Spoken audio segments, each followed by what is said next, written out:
Just wanted to run a quick refresher on the Romanian deadlift. So, generally speaking, the Romanian deadlift, in this case, we're going to be doing this soft knee version rather than the stiff leg deadlift. This one is really about biasing our hip angle. So we want to be pushing the butt back, back, back, back. Not allowing the knees to drag forward, but just really getting this deep angle here. We can even take a slightly wider position to allow our stomach to come between the legs.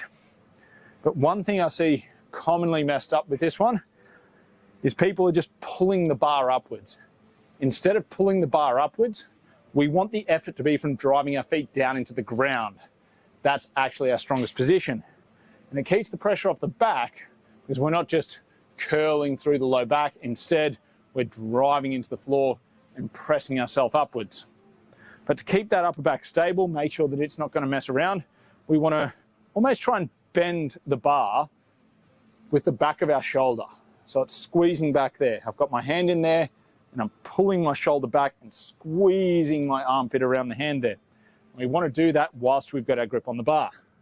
So down, nice strong grip, a little bit outside the legs, chest high, pulling the armpits in to bend the bar, standing tall.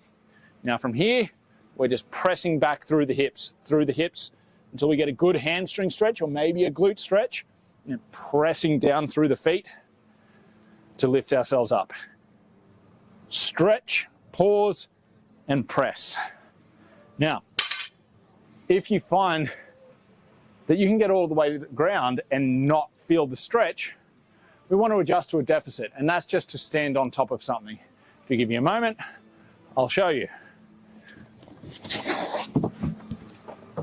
It's just taking a platform of some kind, or you can even use a weight plate in some cases.